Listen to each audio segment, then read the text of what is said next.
Šajā video es vēlos pastāstīt, ko es darīju, lai izveidotu mājaslapu fikcionālam burgeru aizstāvē ar nosaukumu Ņamburgers, kurā ir vienkārši reprezentatīva sākuma lapa, daži ieraksti, ar ko ķert klientus sociālajos tīklos.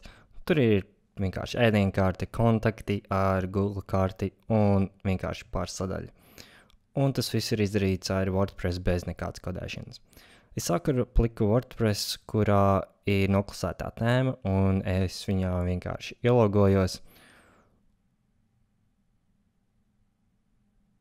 Un pirmā lieta, ko mēs darīsim, ir pievienot pamatlapas. Šeit ir sample page, kur var izdzēst, mums viņu nevajag. Un pirmā lapa mēs pievienosim par sadaļu, kurā būs neliels apraksts par restorānu. Un aizejot šo lapu var redzēt, kā tas izskatās. Ļoti vienkārši, bet to mēs pēc tam nomainīsim.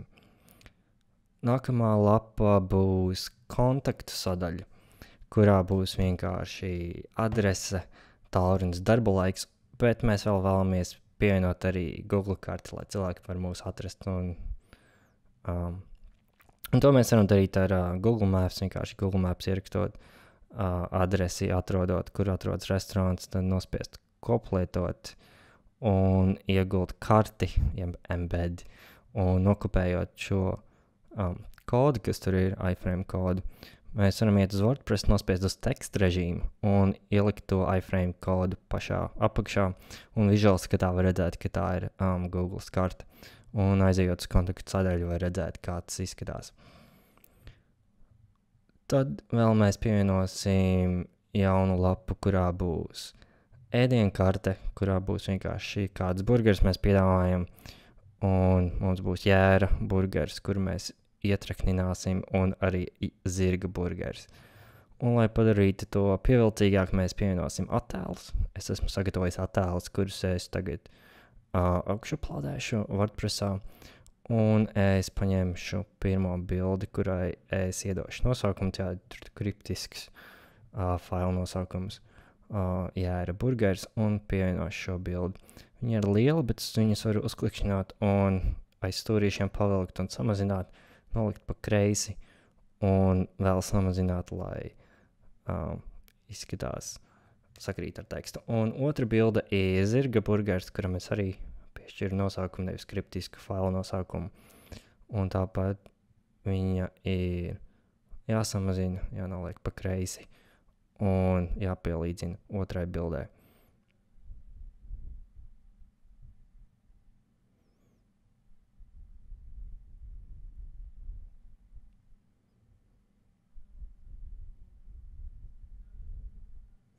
Ēdienkarte ir gatavs, pieņemam publish, un mēs varam apskatīties, kāds izskatās.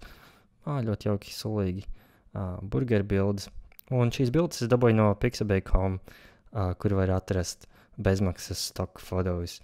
Un atšķirībā no Shutterstock un Google Images, šīs bildes var lietot bezmaksas, tās ir public domain, nav nepieciešams atsauces, jo parasti Google attēlos atrodamās bildes ir aizsargāts ar autortiesībām. Tagad mums ir izveidotas lapas, bet viņām nevar tikt klāt izņemot caur saiti, tāpēc mums jāizveido navigācija.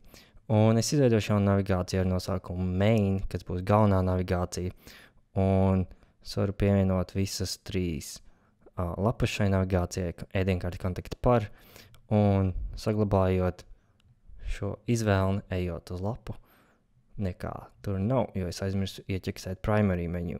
Un to var izdarīt vai nu tur, vai arī spiest customize, un šeit mēs varam pielāgot lapu, un zem menus mēs varam ielikt ķeksi, ka šis izvēle ir galvenajā primary izvēles vietā. Un tagad mēs varam navigēt lapu. Un pirms mēs nomainām lapas izskatu, pievienosim vēl vienu blogu ierakstu, ar kuru mēs dabūsim cilvēkus savu mājaslapu, izdzēšot šo Hello World.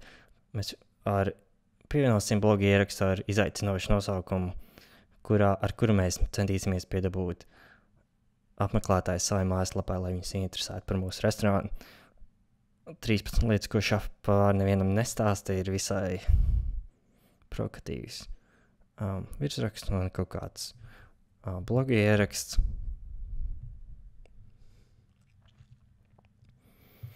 Un viena lieta, ko mēs izdarīsim šim blogu ierakstam, bet neizdarījām lapām, ir pievienosim featured, jeb blogu ierakstu attēlu. Šī gadījumā tas būs gaļa ar uguni fonā. Atkal nomainam sakarīgu nosaukumu, pievienosim viņu un publish. Viena lieta ir adrese, kāda izskatās adrese. Tur ir iekšā datums, bet mēs vēlamies, lai šis ieraksts būtu nemirstīgs. Tāpēc paslēp datumu var zem settings un permalinks, lai vienkārši adresē ir bloga ieraksts nosaukums, nevis arī datums. Tad, ja tas ir novecojis ieraksts pēc 3 gadiem, izskatīsies, ka tas ir veca informācija, neviens negribēs lasīt. Un tagad mums ņemburgerā ir gan ieraksti, gan lapas, un mēs nomainīsim izskatu. To darīt zem themes, pievienot jaunu, un es esmu atracis vienu bezmaksas tēmu, kuru mēs varam pielāgot šīm vajadzībām. Vienkārši viņu instalējam, aktivējam, un viņai būs nepieciešams viens spraudnis, kuru mēs turpat varam instalēt, spiežam install. Viņu pēc tam vajadzēs aktivizēt, ko es te neizdarīju, bet to nedaudz vēlāk. Un aizejot uz ņemburgers, tagad mēs varam redzēt, kā izskatās šī tēma. Augšā ir galvenā ar attēlu, featured image ir liels, un augšā ir navigācija. Un mēs tagad viņu varam pielāgot nedaudz, nospiežot customize. Un sākumā pielāgosim augšdaļu, kuru var zem advanced options, un site title mums būs nevis domēns, bet vienkārši ņemburgers, tagline būs īsts sauklis, un mēs augšu vēl varam nomainīt zem very top header, un man patīk, ja es ieeju restorānu mājaslapā, es redzu gan adresi, gan darba laiku, gan kā ar viņiem samazinātiem, ko es arī ielieku turpat augšā. Labajā pusē ir sociālā tīkla ikons, es noņēmu Google+, kur neviens tāpat neizmanto. Tur ir ielikt Facebook lapas adresi un arī Twitter. Man šajā gadījumā nav Facebook lapas, šim restorānam nav Facebook lapas, bet kaut ko ierakstīšu. Un izskatās labi. Un kontaktlapā var redzēt, ka ir visādas labajā pusē kaut kas, ko mēs widgets, jeb, ko sauc pa logrīkiem. Un es katru no viņiem vienkārši noņemšu nost, jo šis īsti nav bloks, šī ir mājaslapa restorānam, tāpēc es viņus visus noņem nost, lai nemaisas pa kājām. Un vēl viena lieta, ko mēs varam pielāgot, ir footer, jeb kājieni, un copyright tekstā vienkārši ierakstam vēlreiz restorāna nosaukumu un adresi, lai un noņemam Google Plus linku. Un izskatās labi. Pārsadaļa arī tāda plika, un spējam save un publish. Un tagad mūsu izmaiņas ir nomainīts. Ēdienkartē bija neliels kļuks, ko mēs rediģējam un vienkārši ieliekam atstarpjā un tagad salabot. Un jā, mums vajadzēja aktivizēt šo tēmas pluginu, kas acīm redzot kaut ko dara. Un šādi izskatās pašlaik ņemburgeru sākuma lapa, ēdienkarte, pārsadaļa. Un mums vajadzētu pielāgot tagad sākuma lapu, jo pašlaik tur ir viens bloga ieraksts, bet mēs vēlamies kaut kādu reprezentējošu informāciju par. Un tāpēc pievienošu jaunu lapu, ko saukšu par sākuma lapu, kas varbūt nav pats labākais, sauksim to par sākums, un adrese arī ir sākums. Un labajā pusē zem page attributes var nomainīt tēmu uz front page, sākuma lapa, un piesaistot šo tēmu šai lapai, lapas izskats tagad mainās. Un šis ir tēmas sākuma lapas templates, kuru mēs varam pēc tam pielāgot, salikt savu informāciju. Ja mēs aizējam uz ņemburgers tagad, tad sākumā ir joprojām tā iepriekšējā lapa, tāpēc mums zem settings, reading ir jānomaina front page uz sākums, lai rāda to te template lapu, nevis pēdējos blogu ierakstus, kas ir pēc noklusējuma blogos. Jā, un tagad sākuma lapā ir šī sākuma lapas tēma. Ja mēs aizējam uz pāri un atpakaļ uz logo, joprojām ir sākuma lapa, kuru mēs tagad varam pielāgot ar customize. Un pirmais, ko mēs darīsim, ir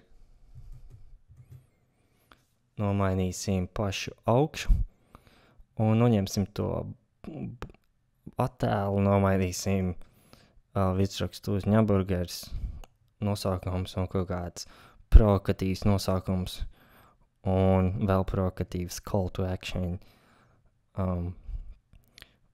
Un droši vien vajadzētu nomainīt bildes kaut ko sakarīgāku. Un man šeit nav, tāpēc es viņu augšuplādēšu. Un kur man ir 2 burgeru komplekts. Atkal es nomainu virsrakstus kaut ko sakarīgi, lai nav kaut kāds kriptisks. Un arī šos attēlus pēc tam varēs Google atrast mūsu lapu. Es nemainīšu izmēru. Un izskatās daudz labāk 2 burgeri fonā. Un tālāk mēs varam nākamās sadaļas zemāk. Un logo, mums nav logo. Nezinu, ko ar viņiem darīt, to es noņemšu nost, disable ķeksis vienkārši. Šī burgernīca nevis kaut kāds servis, tāpēc to es arī noslēpšu. Un about par mums, mūsu burgeri, mēs varam kaut kādu tekstiņu ielikt, nomainīt cilvēku bildes ar burgeriem, kas jau mums bija. Tālāk, komandu mēs varam aizpildīt, izdzēsīsim to tekstu, komanda, kaut kāds nosaukums. Pēc tam testimonials, ko klienti saka, šos es nepildīšu šajā gadījumā. Tur varētu ierakstīt kaut kāds atsauksmes no cilvēkiem, jeb social proof, bet pašlaik es nekā tur īsti nemainīšu, tikai dabūt baudigazms vai kaut ko stulbu tādu. Tur es nezinu, ko likt, tāpēc viņu vienkārši paslēpšu. Un apakšā būs mūsu provokatīvie blogi ieraksti, lai dabūtu cilvēkus, lai viņi redzētu par mūsu ierakstu. Un apakšā ir vienkārši adrese, ko es aizpildīšu ar e-pastu adresi un telefonu numuru. Un mēs esam pielāgojuši sākuma lapu, kas izskatās daudz labāk. Mums ir gan komanda, gan klienta atsauksmes, gan arī blogi ieraksti. Bet te var redzēt, ka ir komentāri iespējoti, un ja mēs atstāsim komentārus, mūsu cilvēki sāks troļļot vienkārši, un tāpēc zem settings discussion var atslēgt komentārus jaunajiem postiem, bet esošajiem augšā ir tāds screen options, mēs varam parādīt discussions paneli un šim postam atslēgt komentārus. Visiem nākamajiem pēc noklusējuma vairs nebūs komentāri, bet tagad atslēdzam šim te. Un šādi izskatās mūsu lapa. Šī ir sākuma lapa. Un ko mēs tagad varam izdarīt, ir sainstalēt dažus spraudņus. Šeit ir Hello Dolly, kas mums nevajag, kas kaut kāds piemērs. Akismet ir spama, komentāru spama, kuru mēs neizmantosim. Un pievienosim jaunu spraudni. Un pirmais spraudnis svarīgākais ir WordPress Supercache. Cachings ir tas, ka tu uzģenerē vienu lapu un pēc tam viņu vairs neģenerē, bet vienkārši parādi iepriekš uzģenerēto. Un tas ietaupa resursus un ir daudz ātrāk. Tāpēc mēs viņu ieslēdzam, notestējam, viss strādā. Un zem Advanced cilnais iesaku salikt ķeksīšus pie šiem recommended uzstādījumiem. Un būs tā, ka ja jūs esat ielogojušies admin panelī, tad jums nebūs kešot versija, bet visiem citiem cilvēkiem būs vecāka iekšot versiju, līdz jūs neatjaunosiet saturu. Un tādā veidā, ja arī jūsu lapa ir ātrāk, tad Google tas patīk, un jūsu lapa parādīs augstāk meklēšanas rezultātos. Un pievienosim vēl viens spraudni, kas būs domāts tieši Google, jeb meklēšanas enģiniem, pasauks par Yoast CEO, kas ir Search Engine Optimization. Un mēs to instalējam dēļ sitemaps un Facebook, Twitter integrācijas. Un ņemot settingos, šeit ir kaut kādi paziņojumi jāpaslēpj, visādi improvements mums piedāvā. Un mēs varam kā mājaslapas nosaukumu ielikt, pieliksim, ka tā ir kompānija, pieliekam bildi, šiem meklēšanas rezultātos rādīs. Un titles un meta var tur ir readability un keyword analysis. Ja tas ir ieslēgts, kāds ir pēc noklusējuma, tad atverot lapus vai postu rediģēšanu, šeit ir kaut kāds keyword analysis, readability analysis. Ja jums ir angļu valoda, tas droši vien noder, bet man personīgi krīt uz nerviem, tāpēc es tos abus atslēdzu. Un tā vietā jūs redzēsiet vienkārši, kāds izskatās Google meklēšanas rezultātos. Jūs varat pielāgot Facebook nosaukumu un aprakstu un bildi. Ja kāds nošēros jūsu rakstu vai lapu Facebookā, jūs varat pielāgot tekstu. Un zem SEO jūs varat arī pielikt Facebook, Twitter linkus. Un pats svarīgākais bija sitemaps, kurš vienkārši uzģenerē Google, lai pasaka, cik bieži mainās saturs un lai Google varētu efektīvi jūs lapu atrast. Un tas arī viss. Un nākamo būs WordFence Security spraudnis, kurš veiks visādas aizsardzības pasākums jūsu lapā, jo WordPress ļoti bieži var uzlauzt, ja ir vecas versijas vai kaut kas tāds.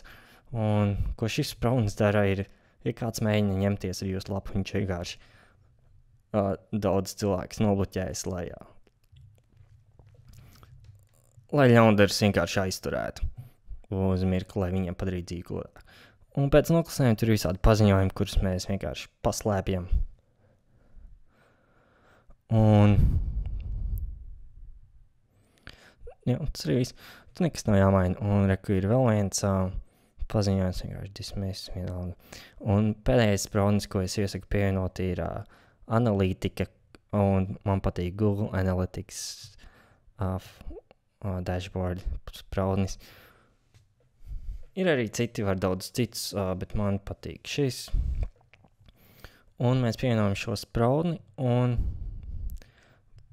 lai to izmantot, mums vajag izveidot Google Analytics kontu. Ja jums ir Gmail vai Google konts, tad jūs vienkārši aiziet uz Google Analytics, piereģistrēties un zem admin pievienojiet jaunu property, kas būs jūsu mājaslapa, ierakstīt mājaslapas nosaukumu, vienkārši mājaslapas adresi, kategoriju. Nevajag laika zonu norādiet atskaitēm, un tas arī viss, kas iekš Google Analytics jādara. Tas ir industrijas rīks, daudz labs izmantotas bezmaksas. Viņus tur Google, un viņš ir ļoti labs. Pēc tam aizējam uz spraudni, atļaujam saslēgt abas kopā, nokopējam to kodu, iekopējam iekš spraudņa, un abas lapas ir sasaistīts. Un tagad, ja jūs aiziesiet uz Google Analytics, uz Home, un pēc tam nospiedīsiet uz izveidotās lapas, ir tāda real-time, jeb reālajā laika statistika, kurā var redzēt, cik daudz cilvēku apmeklē jūsu mājaslapu. Un man pašlaik ir Chrome atvērts, un arī es atveru Ņomburgeru savā Edge'ā 2 pārlūkos, un var statistikā redzēt, ka tagad ir viens cilvēks atrodas jūsu mājaslapā un var redzēt, kurās lapās viņš ir. Tad tagad ir 2 cilvēki, viens Chromā, viens Edge'ā ir atvērts kontakti un sākuma lapa. Ja, un noderīgs rīks. Un tas arī viss. Un pēdējā lieta, kas jāizdara, ir jāieliek mājaslapa Google, vienkārši aiziet submit page un ierakstīt adresi, un Google sāks indeksēt jūsu lapu un varēs viņu atrast citu cilvēku. Ja, un pēdējā lieta, par ko cilvēkiem maksā par WordPress izstrādi, ir tas, ka viņi par WordPress ļoti vienkārši, tur ļoti vienkārši visu sakonfigurēt, bet viss ir atkarīgs parasti no tēmas, kādu jūs izmantojat. Un bezmaksas tēmas ir visai ierobežotas, un lai viņi ļoti smuku mājaslapu, profesionālu mājaslapu izskatītos, tur ļoti daudz jāčakarējas, ja vien jums nav prasmes, un visas bezmaksas tēmas ir tādas prastas un nav diezko pielāgojums. Bet, ja jūs nopērkat kādu maksas tēmu par $60, $50, tad tur ir daudz lielākas iespējas to pielāgot, un rezultāts būs daudz skatāmāks. Tāpēc es neieteiktu tur taupīt naudu. Ja šis video patika, tad vēlāk es varu pastāstīt, kā pievienot vairāk valodu atbalstu, e-mail listi un citas lietas.